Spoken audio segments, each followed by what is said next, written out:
Stop wasting money on the wrong AXIES. Hello Axie Nation. In today's video, I'm going to explain the steps you need to take to get the best AXIES that suit your needs.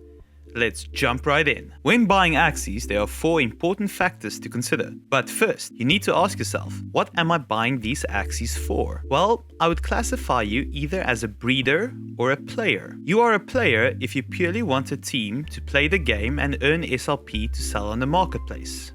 Pros to being a player. AXIES will cost less and you will basically start making money within your first 2 weeks of playing. Cons. No real growth in how much you earn per month depending on the price of SLP, so you can expect a constant-ish amount earned per month. A breeder wants to use the SLP they earn in the game to create more AXIES, either to create scholarship programs or to experiment and craft unique and better AXIES. Pros. You will make more money exponentially over time since you are growing your assets by creating more AXIES.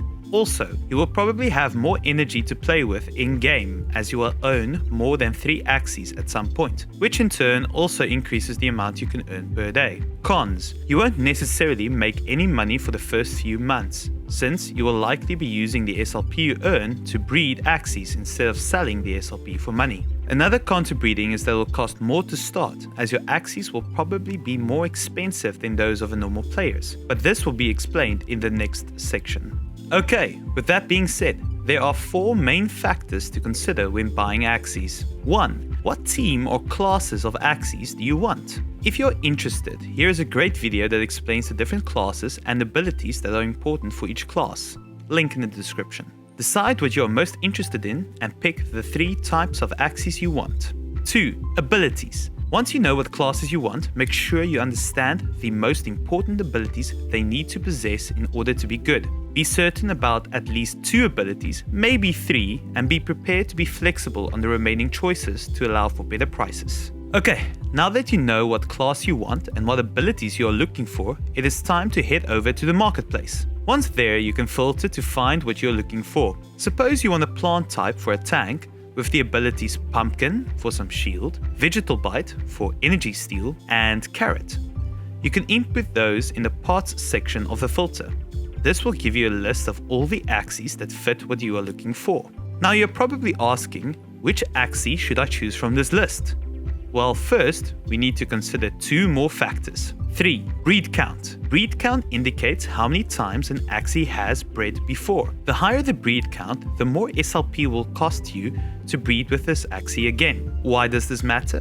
Well, the higher the breed count, the cheaper the AXIE. So if you are a player who has no intention of breeding, look for AXIES with a breed count of 3 or more, so you can save money. If your intention is breeding, you will have to look for AXIES with 3 or less breed count. To give you an idea of the difference in price, let's go back to our plant example. Under General, you can also filter for breed count. As you can see, at the moment, anything from 0 to 7 breed count is included, and the cheapest AXIE with the abilities we want is now roughly $372, and almost all the cheapest AXIES here have a breed count of 3 or more. If, for example, we drop this breed count to 0, the price shoots up to $452 for the cheapest AXIE. Factor number 4, genes. Genes are basically only important if you want to breed with your AXIES.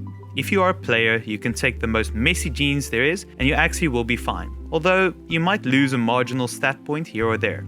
With genes, the purer the better. I will post a link to the browser extension called Freaks, which allows me to see the genes like this. Basically, as a breeder, the higher purity, the better the AXIE is for breeding. This is where the last filter comes in. As a breeder, I would recommend you go for a 6 purity. Now, you can sink down to a 5 purity if you are really tight on budget, but make sure to take a look at the genes in detail. I will make a whole extra video talking about breeding to explain exactly what to look out for in genes, but there's too much to cover in this video. And there you have it. Please subscribe for all things AXIE, and thank you for watching. Axie Explained out.